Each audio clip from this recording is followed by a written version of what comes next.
হাসনাত হয়তো জীবনের ঝুঁকি নিয়ে এই আন্দোলন সংগ্রামের ডাক দিয়েছে, এখন সেখানে বাংলাদেশের সমগ্র জনতা ঐক্যবদ্ধভাবে তাকে সমর্থন জানাচ্ছে। আমরা চাই এই আন্দোলনের মাত্রা বেগবান হবে, এই আন্দোলন ছড়িয়ে পড়বে, এই আন্দোলন শহর থেকে গ্রাম, গ্রাম থেকে অলিতে গলিতে সব জায়গায় ছড়িয়ে পড়বে। ততক্ষণ পর্যন্ত এই আন্দোলন চলবে যতক্ষণ পর্যন্ত এই ফ্যাসিবাদী আওয়ামী লীগকে নিষিদ্ধ ঘোষণা না করা হয় এবং আওয়ামী লীগের সকল পলাতক গোষ্ঠীকে গ্রেপ্তারের কার্যকর ভূমিকা পালন করা না হয়। বিচার নিয়ে তামাশা? বিচার হবে না, বিচার করতে হবে, তারপরে এই সরকারকে ক্ষমতায় থাকতে হবে। আপনারা আমাদের শত্রু নন, কিন্তু আপনারা যা করছেন তা জনগণের সাথে শত্রুতা করছেন। বিধায় আপনাদেরকে আজকের চোখে আঙ্গুল দিয়ে বলে দিতে হচ্ছে, দেখিয়ে দিতে হচ্ছে যে আপনারা বিচার করেন, আপনারা গ্রেপ্তার করেন, আপনারা নিষিদ্ধ করেন। এটা আমাদের জন্য সেইম, এটা আমাদের জন্য লজ্জার। উপদেষ্টারা চেয়ার পেয়ে তারপরে আপনারা পায়ের উপরে পাও তুলে বসে বসে আরাম করবেন, আর এই দেশে বাংলাদেশে আওয়ামী লীগ রাজনীতি করবে, সেই আশা ঘুরে বালি। হয় আপনারা থাকবেন, না হয় আওয়ামী লীগ থাকবে। প্রধান উপদেষ্টার বাসভবন যমুনা এখন সাধারণ শিক্ষার্থী, ছাত্র ছাত্রী, বিভিন্ন দল পেশার শ্রেণীজীবী মানুষের দখলে। আপনারা জানেন ফ্যাসিবাদী শেখ হাসিনা 5ই আগস্ট বাংলাদেশ থেকে পালিয়ে গিয়েছে, কিন্তু পালানোর পরে আজ পর্যন্ত আওয়ামী লীগকে এখনও অফিসিয়ালি নিষিদ্ধ ঘোষণা করা হয় নাই। সরকার কি কারণে এখন পর্যন্ত আওয়ামী লীগকে নিষিদ্ধ ঘোষণা করতে তালবাহনা করছে সেটা আমাদের বুঝে আসছে না।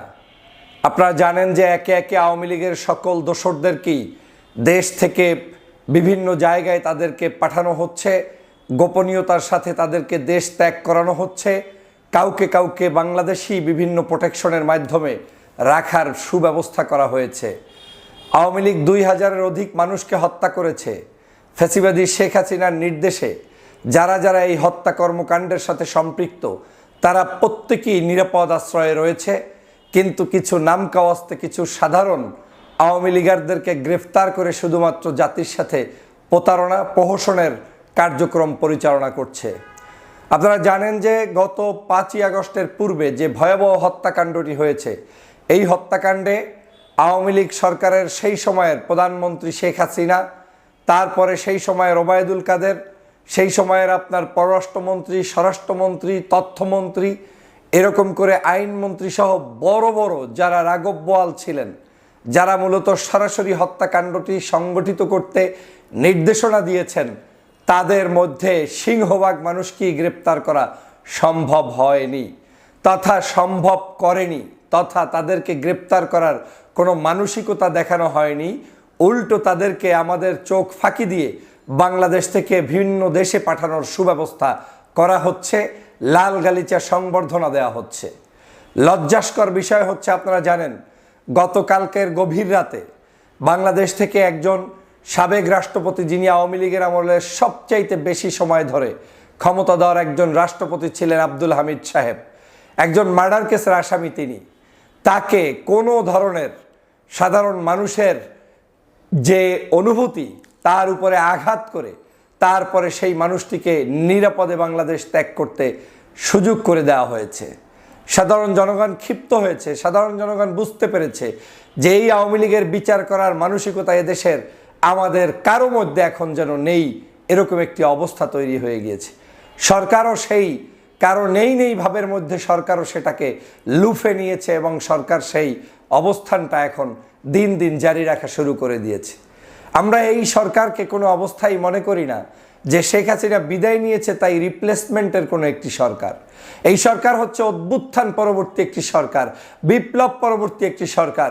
কোনো অভ্যুত্থানের পরে, বিপ্লবের পরে সেই যাদেরকে আমরা বিপ্লব সংগঠিত করতে গিয়ে পরাস্ত করেছি তাদের সাথে যোগসাজশ করা, সম্পর্ক রাখার ইতিহাস পৃথিবীর কোথাও নেই।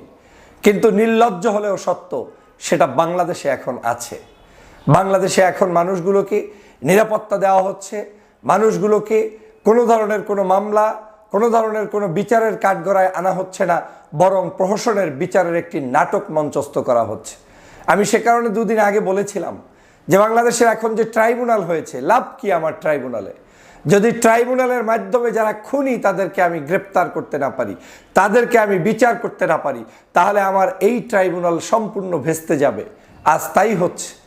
ট্রাইব্যুনাল ঠিকই গঠন করেছেন, কিন্তু ট্রাইব্যুনালের যারা আসামি, যারা মূলত খুনের নির্দেশদাতা, একজনও আপনি বাংলাদেশে পাবেন না। ওরা উল্টো এখন বিদেশে বসে কি করছে? মৌজ মস্তি করছে, আনন্দ উৎসব করছে, বিবাহ শাদী করছে, গান বাদ্যতে মত্ত রয়েছে। তারা এক নতুন উল্লাস জীবনযাপন করছে এবং তাদের হাতে সেই পরিমাণ অর্থ সম্পদ রয়েছে। একদিকে বাংলাদেশে গোলযোগ সৃষ্টির জন্য বিভিন্ন টোকাইদেরকে নিয়ে ষড়যন্ত্র করছে, অন্যদিকে আবার বিদেশে গিয়ে সেখানেও কূটনৈতিকভাবে ষড়যন্ত্র অব্যাহত রেখেছে, প্লাস তাদের জীবনকে নতুন করে সাজাতে রঙ্গমঞ্চ শুরু করে দিয়েছে। প্রিয় সহযোদ্ধা ভাইরা, সে কারণে আজকে যমুনার সামনে আবুল হাসনাত আবদুল্লাহর আজকের বিশেষ আহ্বানে বাংলাদেশের সাধারণ জনগণ, বাংলাদেশের শিক্ষার্থীরা দল মত নির্বিশেষে সবাই সেখানে উপস্থিত হয়েছে। এই আহ্বানটি শুধু হাসনাতের একার নয়, এই আহ্বানটি শুধু আপনার একার নয়, এই আহ্বানটি শুধু আমার একার নয়। দল মত নির্বিশেষে আমাদের প্রত্যেকের দাবি হচ্ছে আওয়ামী লীগকে নিষিদ্ধ করতে হবে। কেউ না কেউ দাবি তুলতে হবে। সবাই নেতৃত্ব দিয়ে সবকিছু করতে পারবে না, দুই একজনকে সামনে এসে তারপরে সেই নেতৃত্ব বাস্তবায়ন করতে হবে। হাসনাত হয়তো জীবনের ঝুঁকি নিয়ে এই আন্দোলন সংগ্রামের ডাক দিয়েছে, এখন সেখানে বাংলাদেশের সমগ্র জনতা ঐক্যবদ্ধভাবে তাকে সমর্থন জানাচ্ছে। আমরা চাই এই আন্দোলনের মাত্রা বেগবান হবে, এই আন্দোলন ছড়িয়ে পড়বে, এই আন্দোলন শহর থেকে গ্রাম, গ্রাম থেকে অলিতে গলিতে সব জায়গায় ছড়িয়ে পড়বে। ততক্ষণ পর্যন্ত এই আন্দোলন চলবে যতক্ষণ পর্যন্ত এই ফ্যাসিবাদী আওয়ামী লীগকে নিষিদ্ধ ঘোষণা না করা হয় এবং আওয়ামী লীগের সকল পলাতক গোষ্ঠীকে গ্রেপ্তারের কার্যকর ভূমিকা পালন করা না হয়। বিচার নিয়ে তামাশা? বিচার হবে না, বিচার করতে হবে, তারপরে এই সরকারকে ক্ষমতায় থাকতে হবে। আপনারা আমাদের শত্রু নন, কিন্তু আপনারা যা করছেন তা জনগণের সাথে শত্রুতা করছেন। বিধায় আপনাদেরকে আজকের চোখে আঙ্গুল দিয়ে বলে দিতে হচ্ছে, দেখিয়ে দিতে হচ্ছে যে আপনারা বিচার করেন, আপনারা গ্রেপ্তার করেন, আপনারা নিষিদ্ধ করেন। এটা আমাদের জন্য সেইম, এটা আমাদের জন্য লজ্জার। উপদেষ্টারা চেয়ার পেয়ে তারপরে আপনারা পায়ের উপরে পাও তুলে বসে বসে আরাম করবেন, আর এই দেশে বাংলাদেশে আওয়ামী লীগ রাজনীতি করবে, সেই আশা ঘুরে বালি। হয় আপনারা থাকবেন, না হয় আওয়ামী লীগ থাকবে। এখন সিদ্ধান্ত নিন আপনারা, কোনটা আওয়ামী লীগ থাকবে নাকি আপনারা থাকবেন। যদি আপনারা থাকতে চান শান্তির জন্য, দেশের জন্য, তাহলে সবার আগে আওয়ামী লীগকে নিষিদ্ধ ঘোষণা করেই আপনাদেরকে থাকতে হবে। কত বড় দুঃসাহস! বাংলাদেশ থেকেও আজকের আওয়ামী লীগের সকল সাবেক এমপি মন্ত্রী এদেরকে পাঁচ করে দেওয়া হচ্ছে, বিদেশে পাঠিয়ে দেওয়া হচ্ছে। এটা মেনে নেওয়া যায়? এটা কখনোই মেনে নেওয়া যায় না। বাংলাদেশের সকল রাজনৈতিক দলমত নির্বিশেষে এখন আর ঐক্যবদ্ধ হতে হবে। এখন আর কোনো অনৈক্য সৃষ্টি করে লাভ নেই, আমাদের এই ইস্যুতে এক থাকতে হবে। আবারও প্রমাণ হয়েছে আমরা ইস্যুতে এক। যেমন এই মুহূর্তে ফ্যাসিবাদের বিরুদ্ধে, আওয়ামী লীগ নিষিদ্ধের বিরুদ্ধে আমি দেখছি বাংলাদেশের সিংহভাগ রাজনৈতিক সামাজিক সংগঠনের নেতৃবৃন্দ ইতিমধ্যেই সম্পৃক্ত হয়েছে।